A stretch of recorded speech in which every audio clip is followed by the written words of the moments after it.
کہیں کہ ہمارا رب اللہ ہے پھر اس پر جم جائیں۔ ان پر فرشتوں کا نزول ہوتا ہے، نہ کوئی غم کرو نہ خوف، خوشیاں مناؤ جنت کی جس کا تم سے وعدہ کیا گیا تھا۔ اللہ کی ربوبیت پر اطمینان جب انسان کو ہو جاتا، میرا رب اللہ ہے، ربی اللہ، انسان کے لیے نہ کوئی کھٹکا، نہ کوئی خطرہ، نہ کوئی خوف، نہ کوئی حزن۔ جو کچھ ہو رہا ہے کس کے اذن سے ہو رہا ہے؟ اللہ کے اذن سے۔ اللہ کے اذن کے بغیر پتہ تک نہیں ہلتا۔ یہ کوئی اندھا بہرا مادہ نہیں ہے جس سے مجھے کوئی خوف ہو۔ اندھا بھینسا چلا آ رہا ہو اس سے تو ڈرنے کا ہر انسان کو ڈرنا چاہیے، نہ معلوم کس کو ٹکر مار دے۔ لیکن نہیں، اس کائنات کو چلانے والا ایک سمیع و بصیر خدا ہے، وہ جو میرا دوست ہے، میرا ولی ہے۔ اللہ ولی الذین آمنوا یخرجہم من الظلمات الی النور۔ اللہ اہل ایمان کا ولی ہے، ساتھی ہے، پشت پناہ ہے، مددگار ہے، حمایتی ہے۔ بتائیے جسے یقین ہو جائے کہ اللہ میرا مددگار، اللہ میرا محافظ، اللہ میرا پشت پناہ، اللہ میرا حمایتی، اس کے لیے کوئی خوف ہوگا؟ اس سے کوئی ڈر ہوگا؟ میں مثال دیا کرتا ہوں ایک بہت سادہ، پنجاب کے دیہات کی۔ تو بڑا چودھری ہے اور کوئی غریب کسان ہے۔ اس غریب کسان کے جانوروں کو ہر وقت اندیشہ ہوگا چوری کا، کوئی میری بھینس کھول کر نہ لے جائے، کوئی میرا بیل کھول کر نہ لے جائے۔ لیکن جس کے بارے میں یہ سب کو معلوم ہو کہ وہ جو بڑا چودھری ہے وہ اس کا دوست ہے، اس کی بچیا کو کوئی خوف ہوگا؟ اس کی بھینس پر کوئی ہاتھ ڈالے گا؟ اسے کوئی اندیشہ ہوگا؟ نہیں۔ کیوں؟ کہ وہ بڑا چودھری، بڑا اس کا یہاں کا سردار، جاگیردار، سب کو معلوم ہے وہ میرا دوست ہے، کوئی میرے خلاف اقدام نہیں کر سکتا۔ اس دنیا میں یہ چھوٹی سی بات اگر آپ کے دلی اطمینان اور سکون کا باعث بن سکتی ہے تو ذرا تصور کیجئے۔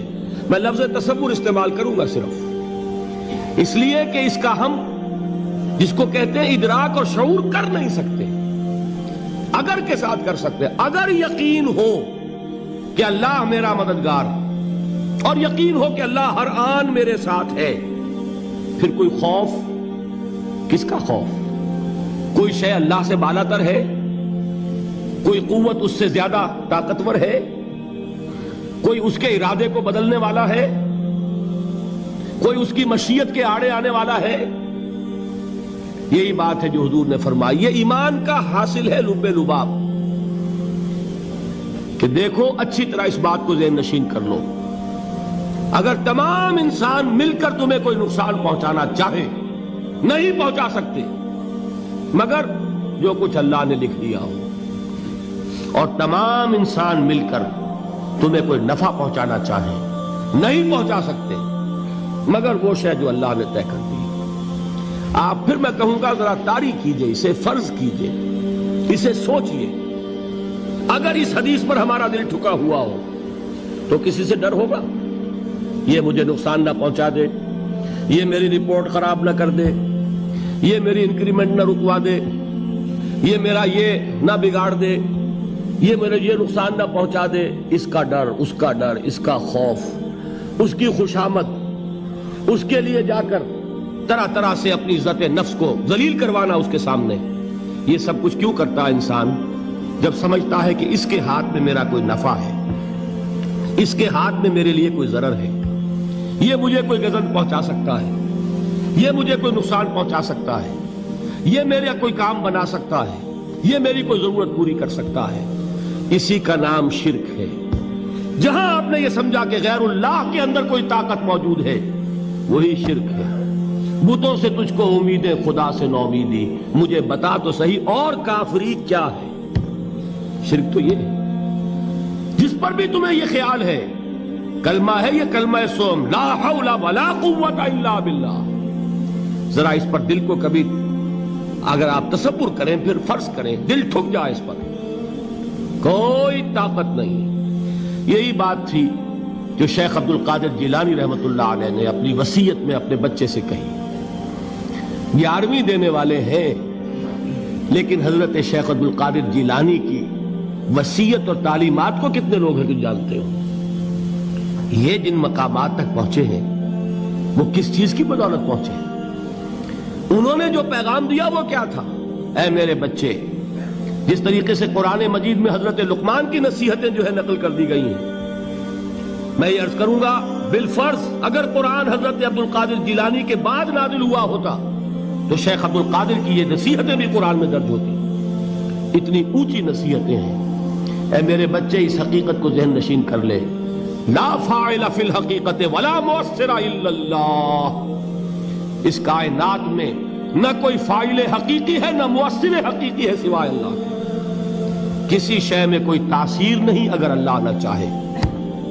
آگ جلا نہیں سکتی اگر اللہ نہ چاہے. پانی ڈبو نہیں سکتا اگر اللہ نہ چاہے. زہر ہلاک نہیں کر سکتا اگر اللہ نہ چاہے. کوئی چیز فائدہ نہیں پہنچا سکتی اگر اللہ نہ چاہے. تو در در پہ کیوں سر جھکاتے ہو؟ در در پر کیوں جبیں سائی کرتے ہو؟ سب کے سامنے کیوں ہاتھ پھیلاتے ہو؟ ایک اللہ سے مانگو. ایک اللہ کے سامنے زمین پر اپنی جبین رکھو. لا فاعل فی الحقیقت ولا مؤثر الا اللہ. نظر آتا ہے ہمیں کہ پانی پیاس بجھا دیتا ہے. پیاس بجھانے کی صلاحیت پانی میں نہیں ہے، اللہ کے اذن سے. کھانا بھوک مٹا دیتا ہے، بھوک مٹانے کی صلاحیت کھانے میں نہیں ہے، اذن رب میں. دیکھیے یہی یقین تھا. حضرت موسیٰ علیہ السلام کا واقعہ یاد کیجئے. سامنے سمندر آ گیا ہے، قوم دیکھتی ہے پیچھے کہ گرد و غبار کا طوفان ہے. معلوم ہوا کہ فرعون اپنے لشکر سمیت آ گیا ہے. لشکر جب چلتا تھا تیز رفتاری کے ساتھ تو گرد و غبار کا جو طوفان اٹھتا تھا اس کا تصور کیجئے. اور لمحہ بلمحہ وہ قریب آ رہا ہے. پوری قوم نے کیا کہا؟ اے موسیٰ انا لمدرکون، اے موسیٰ ہم کو پکڑے گئے. قرآن مجید نے تو یہاں وہ باتیں نہیں لکھی ہے، لیکن تورات میں یہ درج ہے کہ بنی اسرائیل جھگڑنے لگے، دست و گریبان ہو گئے موسیٰ کے ساتھ. موسیٰ ہمیں یہاں مروایا لا کر، اس سے تو ہم ہی بہتر تھے. وہاں کھانے کو ملتا تھا، زندگی تو تھی، بیگار ہم کر رہے تھے، موت تو نہیں تھی. اب جو کچھ ہوگا اس کا تصور کرو، جس طریقے سے ہمارے ٹکڑے اڑائے جائیں گے. تو لڑ رہے ہیں حضرت موسیٰ علیہ السلام سے. یہ تورات کی تفصیل ہے. قرآن میں صرف اتنا آیا ہے، پریشان ہو کر انہوں نے کہا انا لمدرکون، موسیٰ ہم تو پکڑے گئے. اس وقت موسیٰ کا جواب کیا ہے؟ کلا ان معی ربی سیہدین. نہیں، میرے ساتھ میرا رب ہے، وہ راستہ دے گا. بتائیے کہاں راستہ نظر آ رہا ہے؟ یہ ہے ایمان بالغیب. راستہ نظر نہ آئے تب اللہ پر یقین ایمان ہے. جیب میں پیسے ہوں اور تب دل کو اطمینان ہے تو ایمان کس پر ہوا؟ پیسے پر، اللہ پر نہیں.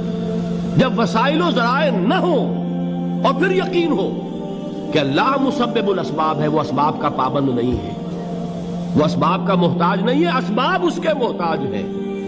اگر یہ یقین ہے تو اللہ پر ایمان ہے. یہ نہیں ہے تو تمہارا ایمان اسباب پر ہے، وسائل پر ہے، ذرائع پر ہے، مادیات پر ہے، اللہ پر نہیں. اس وقت کہاں راستہ تھا؟ کوئی راستہ تھا؟ سمندر ہے اور ادھر سے لشکر آ گیا ہے. کلا ان معی ربی سیہدین. اب دیکھیے ایمان کہہ دینا آسان ہے، ہوا معکم اینما کنتم، جہاں کہیں بھی تم ہوتے ہو اللہ تمہارے ساتھ ہوتا ہے. لیکن اس کا یقین قائم ہو جائے تو زمین و آسمان کا فرق واقع ہو جائے.